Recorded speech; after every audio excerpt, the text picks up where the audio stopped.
Birkenau, camp about 2 miles away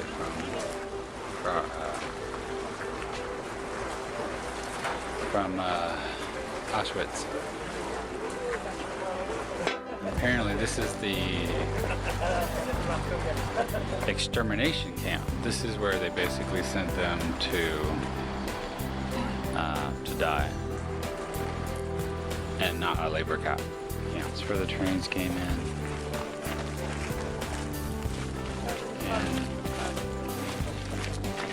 And then there were platforms over here that they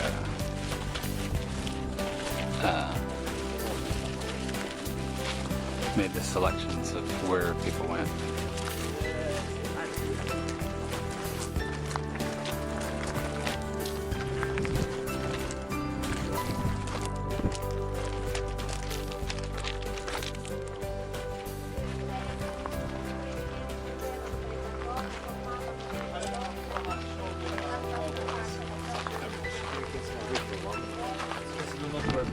It was a typical carriage used for transportation of Jewish people to the death camps. The Nazis only use this kind of death, but usually most of the carriages look like this. At least 60 people were killed by Nazis in each of such carriages at one time. Sometimes over 100 it happened.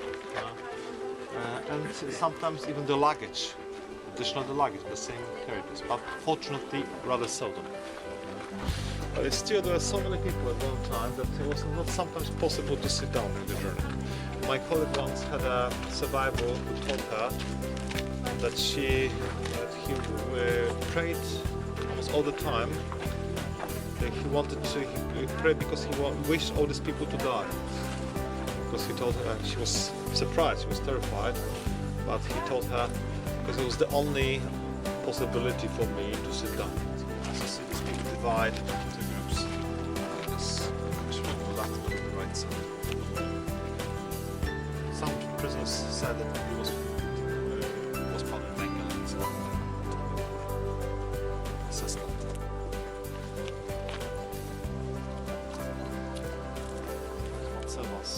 Was structure. Symbolizes a broken Jewish cemetery. The biggest stone here symbolizes a chimney from a grave. The grave part on the top of it, the death note. Also, a triangle in the middle of this upper part, standing for the thinker, the sign that prisoners have to wear on the uniforms. When they have to wear triangles, red, yellow, and red, green in case of criminals, etc. And figures here, the people in the street, the victims, standing like that, sometimes falling.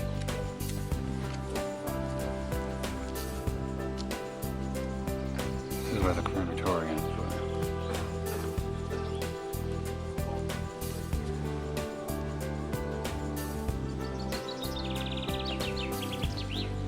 Crematorium here, but also the Nazis leading the victims along that road.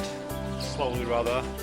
It's very important for the Nazis to keep these people quiet, just to assure them that there was nothing to worry about here.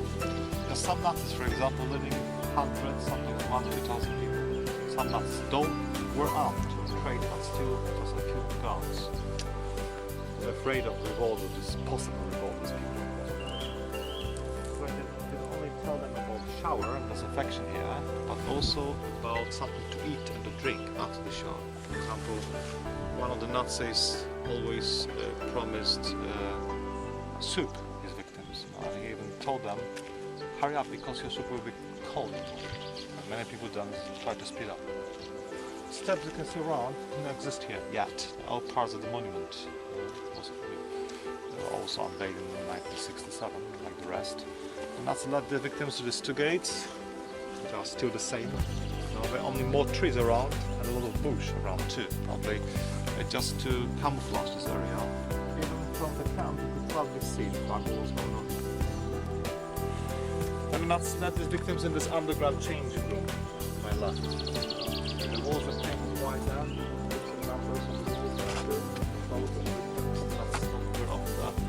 Don't forget the numbers when you shoot the clothes after you shower. Quite often these people even given towels there, soaps, just like a real shower. They're not the Nazis who gave these things, but the Zombie Commando prisoners. same people who were supposed to burn the corpses of the victims 25, 30 minutes later. First, they were supposed to give them the towels and soaps quite often, not always, but quite often.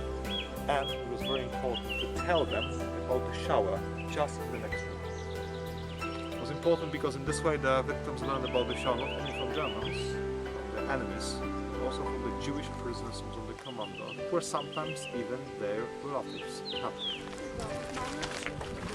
The ruins of the crematorium where they burned about 2,500 bodies per 24-hour period.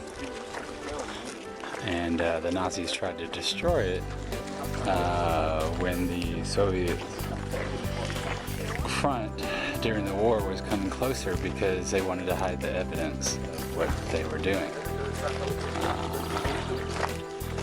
But that's where they burned the bodies inside there. Ashes.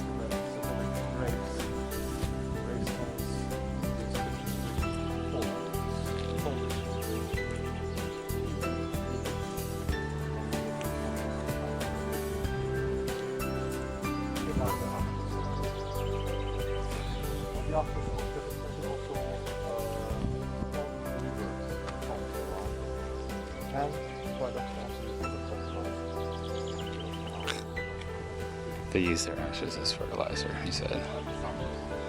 He said this is where the ashes are, but I don't get that because I guess if the ashes were going out the smokestack, well, I guess they had to fall somewhere. Maybe this isn't. Those are memorial plaques. On the same type of barracks, and the washroom was behind it with 2 long wash basins. Just 3 barracks like this for the whole section. Like 6,000. To almost 2,000 for each barrack.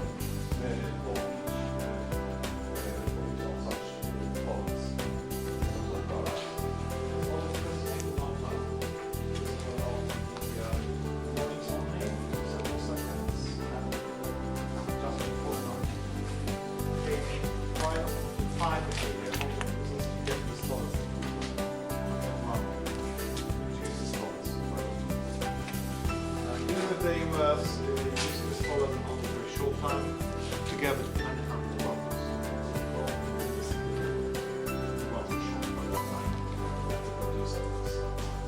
Of course, the police were never given an official authority from power and so on. They have then an open kill one of the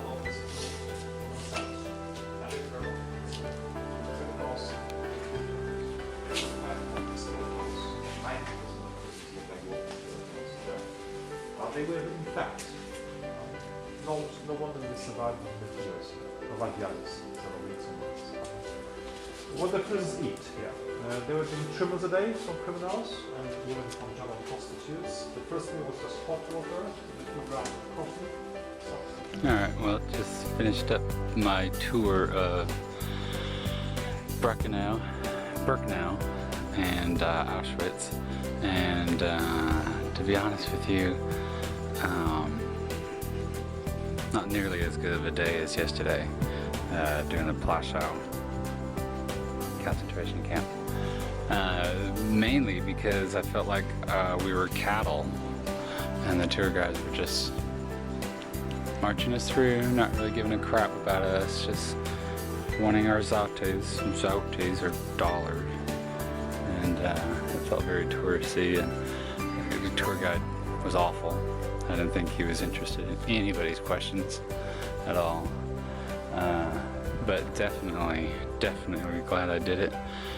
I won't do it again though. But it's beautiful land out here in southwestern Poland. It's a shame that it's got such a scar of a history. But and there's our bus leaving, so I gotta go.